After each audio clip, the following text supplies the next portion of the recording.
청문회 전국에 예상치 못한 방향으로 전개되고 있습니다. 여야의 일정 조율이 사실상 끝나가던 시점에 검찰이 동시다발 압수수색으로 수사를 공식화했습니다. 청문회는 어떻게 되는 것인지, 또 수사 대상이기 때문에 후보 자격 유지가 부적절하다는 야당 주장은 타당성이 있는지 궁금증이 커지고 있습니다. 이런 궁금증을 가지고 여야 1대1 미니토론 더정치 진행하겠습니다. 현근택 더불어민주당 법률위원회 부위원장, 윤기찬 자유한국당 홍보위원회 부위원장 나오셨습니다. 어서 오십시오. 네, 안녕하세요. 안녕하세요. 조국 의혹, 이와 관련된 검찰의 압수수색을 여권에서는 예상을 했습니까? 예상 못했죠, 당연히. 전혀. 아무도 예상 못했을 것 같은데 근데 약간은 그 수사의 단초라 그럴까요? 기민이 약간 보였던 게 이건 개인적인 얘기입니다. 뭐 당의 공식적인 얘기는 아니고요. 그 중앙지검 형사 일부로 사건을 전부 몰았어요. 네. 몰아서 10개인가 11개인가 아마 대부분 한국당 측에서 고발한 건데 사건을 전부 다 한쪽에 이렇게 집중한다는 얘기는 수사할 수 있다는 얘기인데 이제 그것까지 나왔는데 이제 네. 오늘 보면 이제 특수 2부로 재배당했다는 얘기잖아요. 이제 그것까지는 안 나왔거든요. 만약에 아마 이 사건을 특수부로 재배당을 전부 했다. 이랬으면 아마 곧 수사가 시작될 수 있다라고 예상했을 텐데 형사부로 배당한 게 제가 보기엔 형사부 배당한 것과 특수 배당은 이제 뭐 약간 다르다고 볼 수 있는데 그 부분에서 아마 대부분 예상은 못했을 걸로 보는 겁니다. 근데 그 정도 정보는 좀 알 수 있는 거 아닌가요? 검찰이 워낙 정보 관리를 잘한 건가요?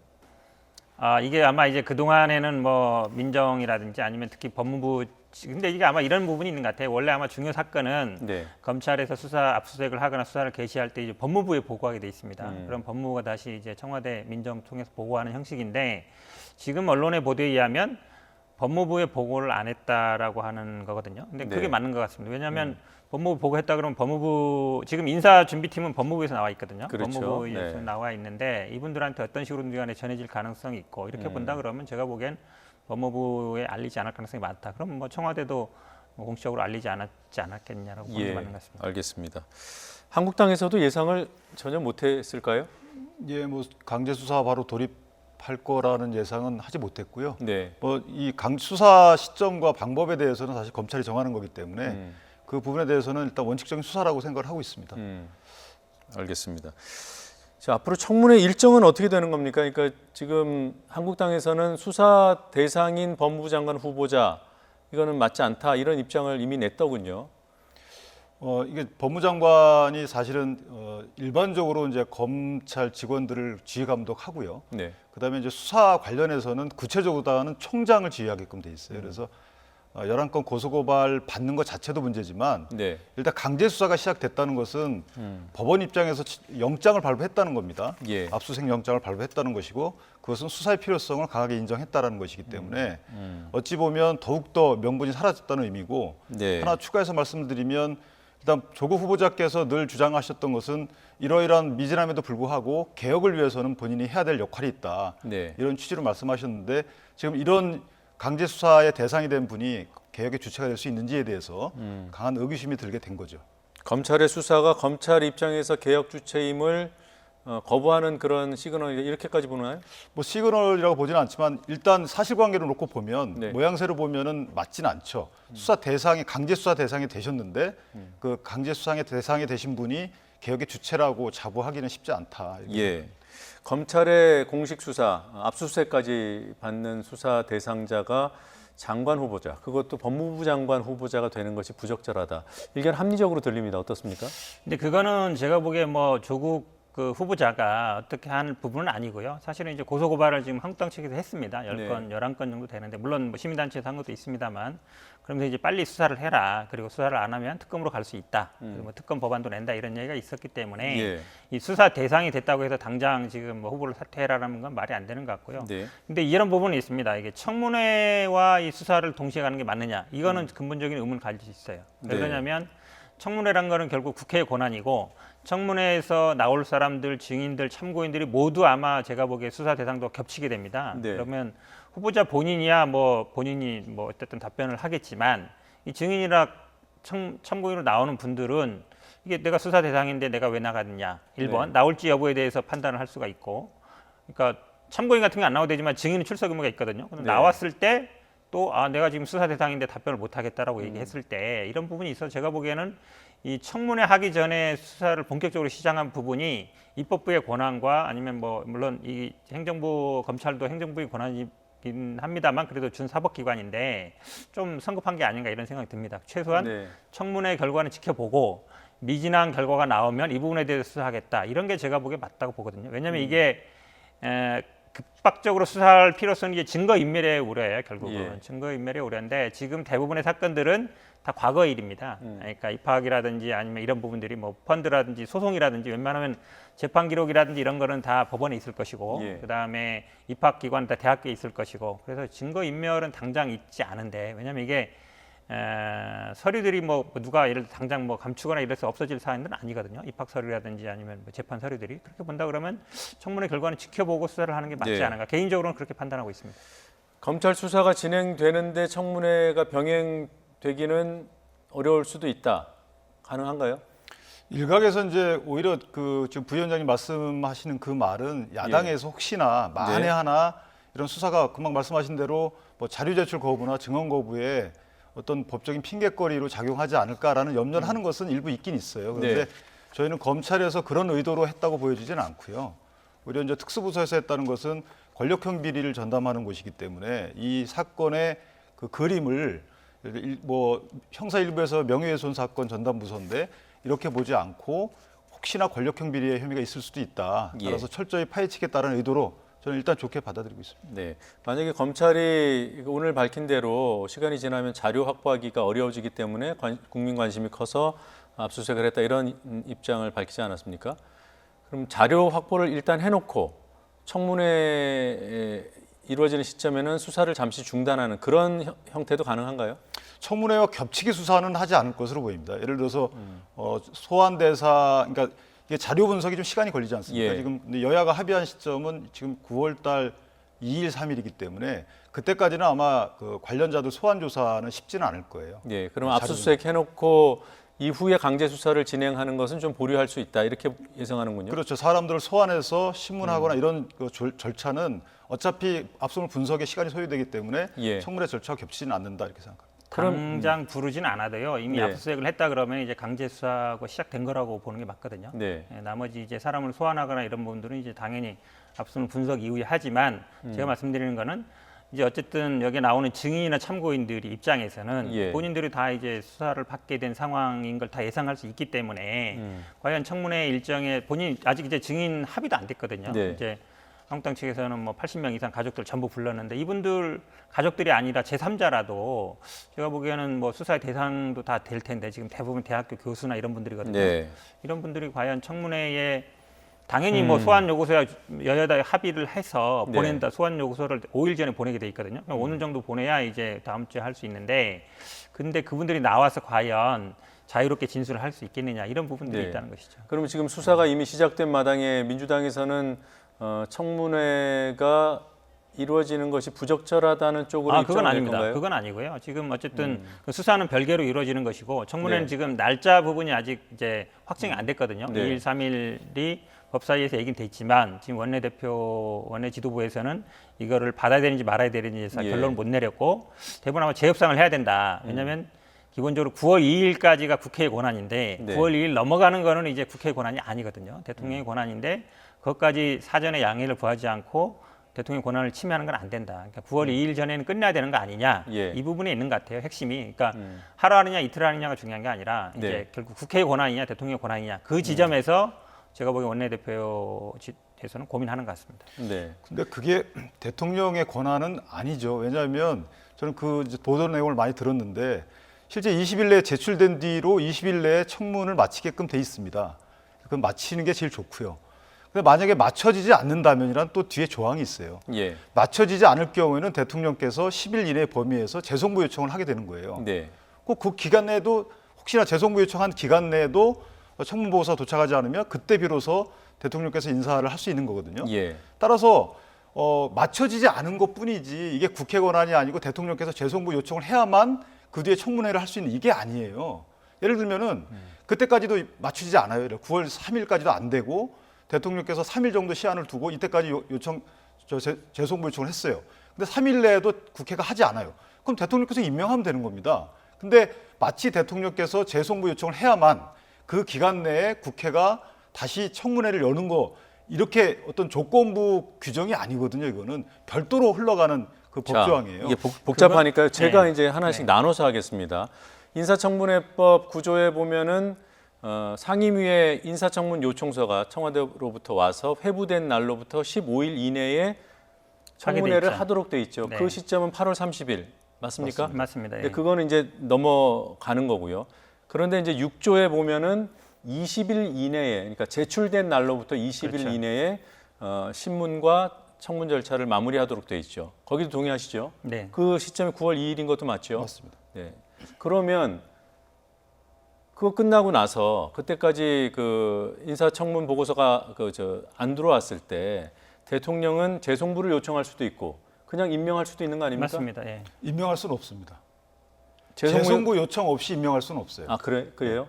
법조항이 그렇게 돼 맞습니다. 있어요. 예. 네, 그래요. 근데 지금 말씀하신 것 중에 재송부 할지 여부는 그러니까 결국 9월 2일 넘어가면 재송부 할 것인지 여부의 판단은 대통령이 하는 거예요. 네, 그러니까 규정은 재송부를 그렇게 안 하게 돼 있죠. 되면 재송부를- 임명을 안 하시겠다는 거고요. 아니 네. 그건 아닌 걸로 재송부를 알고 하게 하여야만 했는데도 불구하고 그 기간 내에 재송부 정한 기간 내에 국회에서 반응이 없을 경우에만 네. 임명할 수 있는 거예요. 제가 재송부 절차를 알기는 거칠 수가 그렇지 없어요. 않은 걸로 알습니다. 뺄 재송부 수가 안 없어요. 하고도 임명할 수 있는 걸로 알고 있어요. 그거는 확인해봐야 될 텐데. 그거는 그 이 조항에 인사청문법 조항에 명백히 나와 있고요. 네. 이제 예를 들어서 20일 내에 못 맞췄을 경우에 과연 그것이 대통령이 재송부를 해야만 청문 절차를 거칠 수 있느냐 이런 해석의 여지는 있지만 재송부 절차 없이 대통령이 인사를 진행한다라는 것은 국회 인사청문회법 위반이죠. 제가 알기는 그렇지 않은데, 근데 어쨌든 9월 2일 넘어가면 재송부 할지 말지의 판단 권한은 국회가 있는 게 아니거든요. 대통령이 있는 거잖아요. 그렇다면 국회가 9월 2일 넘어서까지 청문회를 하겠다라고 얘기할 수는 없는 거죠. 기본. 자, 6조 3항에는 이렇게 돼 있습니다. 10일 이내에 범위에서 기간을 정하여 인사청문 경과 보고서를 송부하여 줄 것을 국회에 요청할 수 있다라고 돼 있습니다. 그러니까 요청을 안 했을 경우에 어떻게 되는지는 두 분 견해가 다른 그 뒤에 거고요. 조항을 좀 보셔야 돼요. 그 뒤에 조항을 보시면 대통령께서 읽어드릴까요? 임명할 수 있는 조항이 있어요. 별도로. 사망의 규정에 의한 기간 이내에 되지 않아야 할 경우에 임명 또는 지명할 수 있다. 그러니까요. 재송부 요청을 하지 않고 임명할 수는 이 물리 해석상 안 됩니다. 그거는. 그 부분은 다툼이 있을 것 같아서 제가 이 시점에서 지금 뭐라고 판단을 내릴 수는 없을 것 같아서요. 다음으로 넘어가겠습니다. 자, 정개특위 얘기를 오늘 좀 해보려고 했는데 좀 시작이 늦었어요. 정개특위 어제 소위에서 선거법 개정안을 전체 회의로 넘겼죠. 한국당이 강력하게 반발을 하더군요. 뭐가 문제라고 보는 겁니까? 지금 쟁점 부분에 대한 그 논의가 제대로 안 돼 있고요. 그다음에 4월 22일인가요? 그 당시에 그 패스트트랙에 지정 네. 합의하기로 여야 4당이 합의할 때에도 합의 그 자유한국당과 가급적이 합의하도록 한다 이렇게 조항이 들어가 있었고요. 또 7월달에 또 합의하실 때도 자유한국당과 합의 정신에 입각해서 하기로 한다 이런 식으로 몇 번 6월인가 몇 번 합의를 강조하셨었거든요. 네. 그런데 또 모든 패널들, 모든 민주당 당직자분들이 말씀을 어떻게 하셨냐면 패스트트랙 지정한 거 갖고 바로 처리되는 게 아니다. 180일 또는 330일 기간 동안에 충분한 논의 기회가 있다. 이렇게 말씀을 해 오셨어요.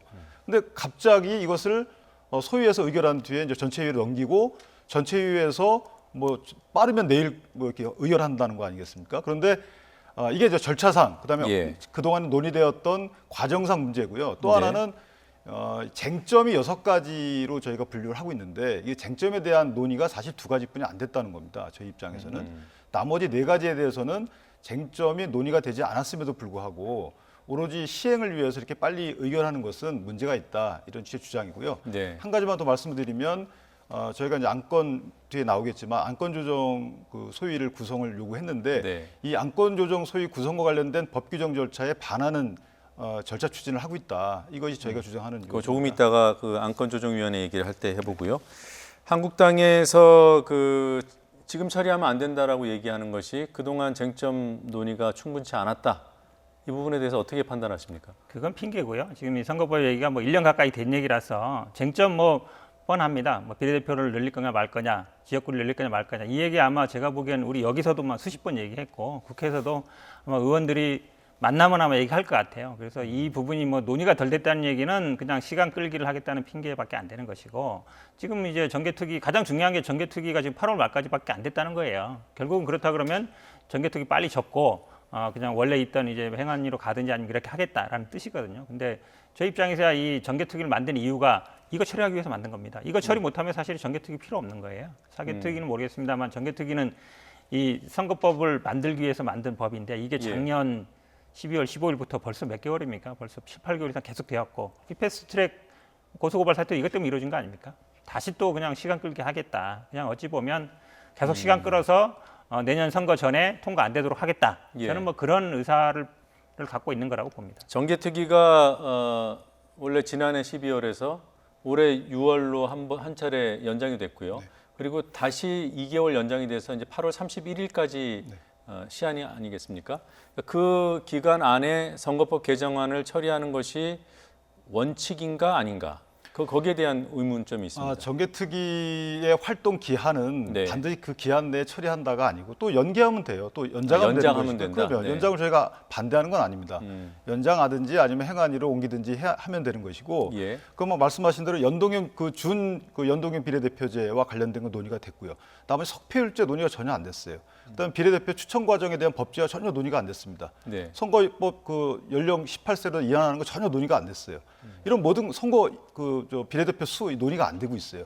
두 개만 논의가 된 상태에서 갑자기 오히려 이것을 의결하자고 하는 것이 무리수지, 천천히 논의하자라고 하는 것이 무리수냐, 저는 이렇게 생각을 합니다. 앞뒤가 안 맞는 쟁점 거죠. 6개 중에서 논의가 됐다고 하신 게 뭐라고 했죠? 준연동 비례대표제 도입이죠. 예, 그 방식, 예. 비례대표제 산정 방식. 그거하고 권역별 비례대표제, 요거와 관련된 논의가 많이 된 걸로. 그 부분에서는 한국당도 동의가 됐나요? 논의 과정, 그러니까 반대하든지 아니면 찬성하든지 충분한 심리 과정이 있었다는 겁니다. 제가 거기다 이해합니다. 좀 추가하면요. 이게 넘어가면 이제 바로 전체로 넘어가는 게 아니라 법사위로 넘어갑니다. 법사위에 90일이 있어요. 90일 동안 제가 보기에 자유한국당이 위원장 맡고 계시니까 충분히 논의해도 됩니다. 법사위에서. 그러니까 지금 그러면 민주당과 정의당, 바른미래당은 8월 31일 안에 처리한다는 입장이 분명한. 기본적으로 처리한다는 입장입니다. 뒤에 그래요? 이제 뭐 안건 조정위도 나오겠습니다만 그거 관계없이. 네. 왜냐하면 사실 이게 다시 연장되면 제가 보기에 내년 선거를 이거 처리 못하고 지를 가능성이 굉장히 많습니다. 앞으로 왜냐하면 기본적으로 법사위에서 90일이 있고 본회의 네. 60일이 있습니다. 150일이면 6개월이거든요. 6개월이 5개월이죠. 5개월이구나. 5개월 정도 있기 때문에 내년에 선거가 치러지려면 지금부터 한 2월 정도 전에 이렇게 마무리가 돼야 되는데, 네. 시간상 제가 보기에 더 연장되면 선거법 개정 어렵다. 선거 전에 네. 개정 어렵다고 보고 있습니다. 자, 어제 그 소위원회가 있었고요. 또 이어서 열린 전체 회의에서도 여야의 뭐 정확히 말씀드리면 한국당과 그 이외 정당의 대립각이 분명했습니다. 상황을 잠시 영상으로 보고 오겠습니다.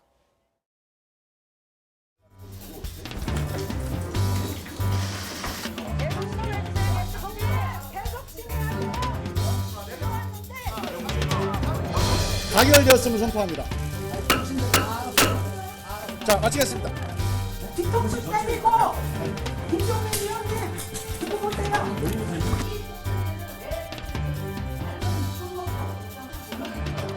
여당임에도 불구하고 손해보고 하는데 왜 다른 정당이 이걸 손해보기 때문에 안 된다고 하는 건가? 그렇다면 손해를 덜 보는 대안이라도 제시해야 될 거 아닙니까? 손톱만 꿔도 손해 안 보겠다고 하는 게 협상의 자세입니까? 친구당한테 의석 더 주는 게 무슨 재산각입니까? 다수가 소수 정당의 의석을 뺏어가지고 친구한테 주는 거예요. 명백히 봐도 민주당이 자유한국당 의석 뺏어가지고 정의당 주겠다는 안 아닙니까 이거? 눈 가리고 아웅하는 겁니다. 야 정말 참 뻔뻔합니다. 뻔뻔해. 네, 장제원 의원 얘기 개요는 이겁니다. 선거법 개정안이 한국당 의석을 빼앗아서 민주당의 친구인 정의당에 준다. 한국당은 왜 그렇게 판단을 합니까? 근거가 있나요?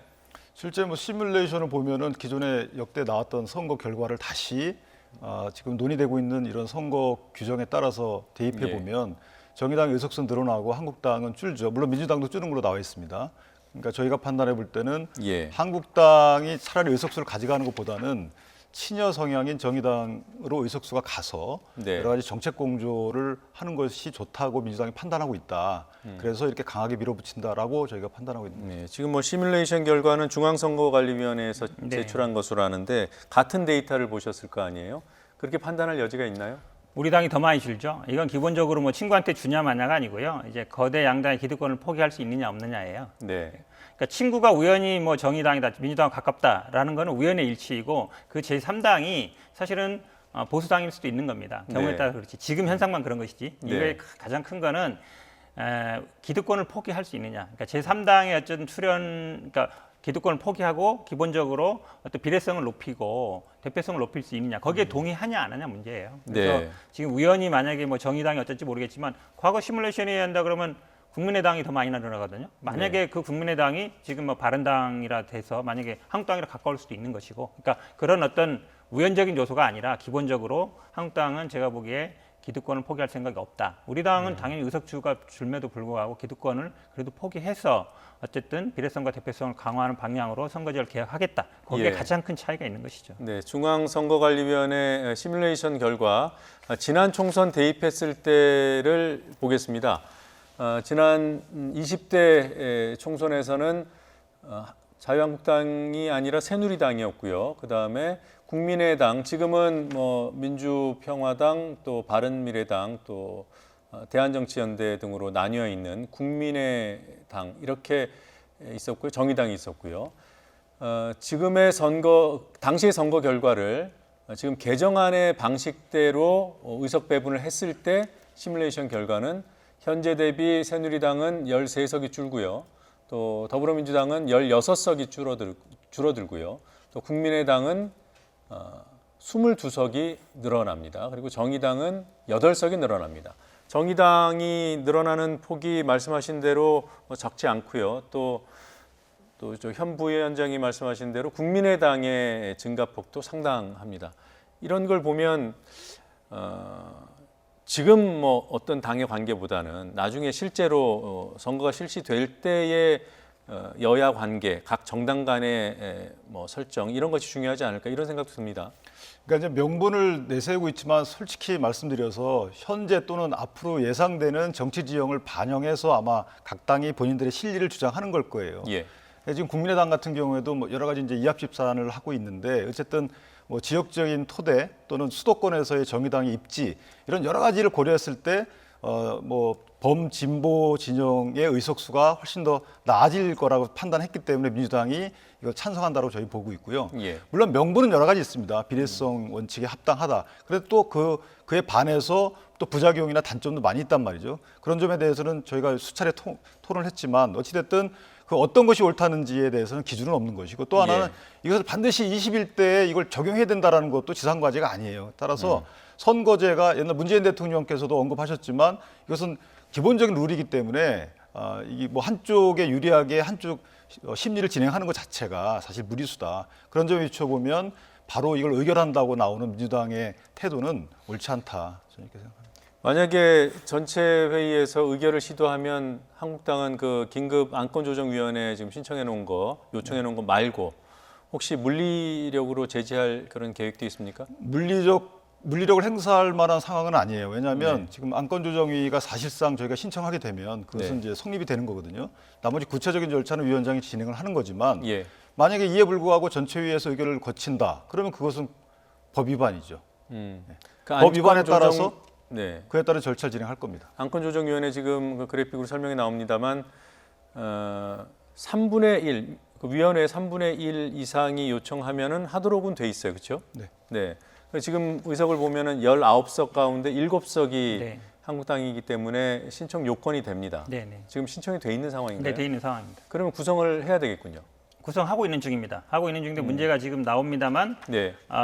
구성원이 이제 민주당 3명, 한국당 2명, 바른미래당 1명인데 네. 한국당 2명을 아마 추천 안 할 가능성이 있어요. 그러니까 한국당에서 안건조정위를 하자 그랬는데 네. 추천 안 하는 상황. 결국은 시간 끌기라는 것이죠. 그러니까 안건조정위의 기본 만든 목적은 이게 쟁점이 해결이 안 될 때 글로 예. 넘겨서 거기서 협의하게 하는 거거든요. 거기서 협의를 하고 그다음에 협의가 되면 와서 이제 심의하는 어찌 보면 이제 쟁점 법안만 이견이 있는 법안을 따로 법안이라든지 안건을 따로 심사하는 네. 과정인데 아마 시간 끌기 목적이기 때문에 선임을 안 하겠죠. 선임을 안 해도 위원장이 할 수 있게 돼 있습니다. 그럼 여기서 3분의 2, 3분의 2면 결국 6명의 3분의 2면 4명이거든요. 네. 그럼 이제 결국은 민주당 3명과 바른미래당 1명이 동의하면 의결이 될 수 있는 문제예요. 근데 가장 큰 문제는 뭐냐면 일반적으로 이런 안건 심의는 상설위원회 같은 경우 문제가 없어요. 지금 네. 말씀하신 것처럼 90일 내에 하게 돼 있는데 근데 지금 이 정개특위 같은 경우는 이제 8월 말에 끝난단 말이죠.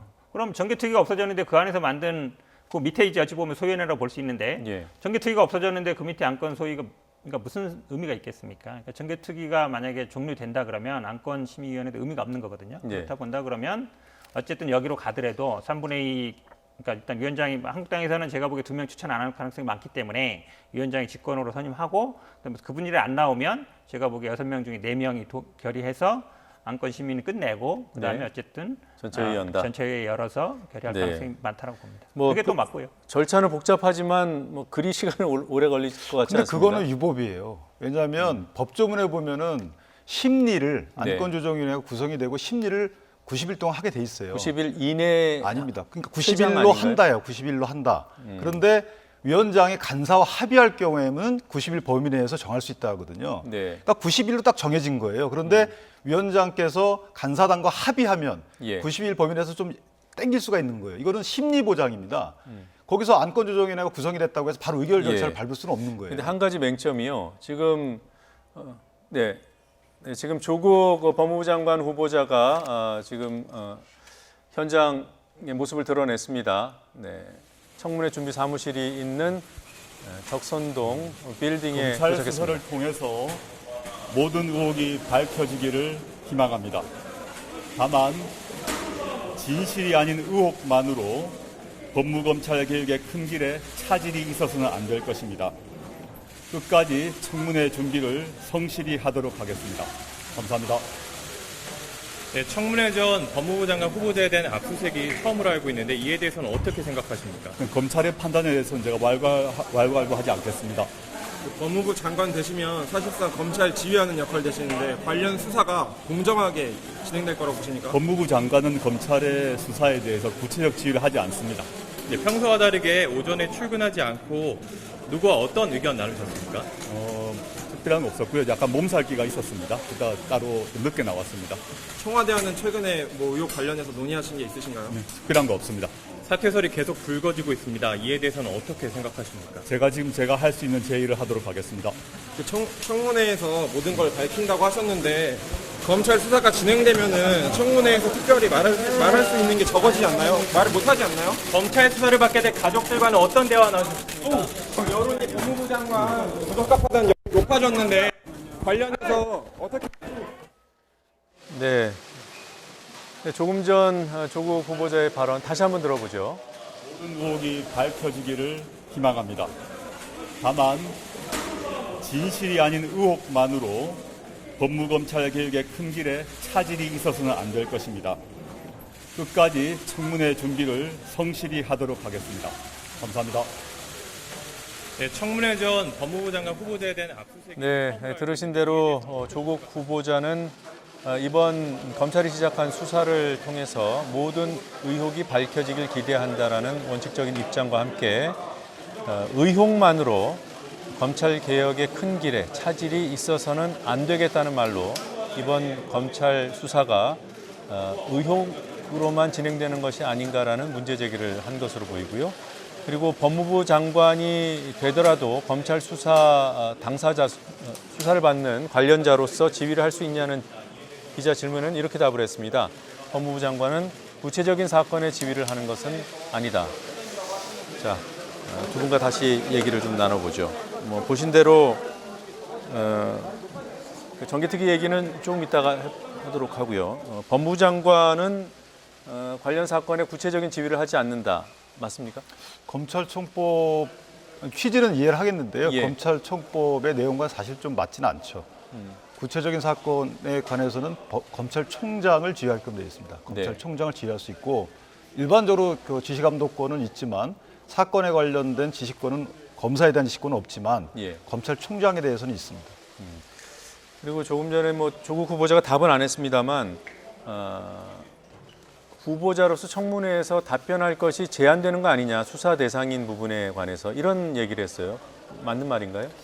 이 부분은 결국 후보자의 선택 문제인데요. 네. 후보자 아까도 말씀드렸듯이 이제 증인이나 참고인들은 당연히 그럴 거라 보는데 네. 후보자 자체도 그럴 수 있습니다. 당장 이제 수사가 시작되는데 결국은 청문회에서 하는 말들이 유불리 수사에서 유불리 분리가 따질 수 있기 때문에 그런 예. 판단을 할 것으로 보이는데 제가 보기에는 아마 조국 수석은 뭐 그렇지는 않을 걸로 보고요. 충분히 해명할 걸로 보는데 지금 아마 두 번째 한 말이 가장 제가 보기 핵심이에요. 여기서 지금 예. 의혹만으로 법무 검찰의 어떤 개혁 동력이 떨어지지 않길 바란다. 네. 한마디 아까 말씀하신 것처럼 이게 사실은 이제 압수수색 영장이 발부됐다는 얘기는 뭐 범죄 소명이 있다라고 볼 수도 있지만 제가 보기에 아마 뭐 범죄 직접적인 증거들보다는 언론에서 워낙 이제 많이 다루다 보니까 이런 부분에 예. 대해서 영장 발부가 됐고 그러다 보니까 이제 영장 수사를 하고 이게 혹시 검찰에서 보기에 이제 법무 검찰 개혁 부분에 대해서 약간 저항하는 거 아닌가? 약간 네. 이제 본인 생각하기에도 그런 생각이 조금 없지 않아 있는 것 같습니다. 그래서 예. 아마 이런 얘기를 한 것 같습니다. 예, 둘러서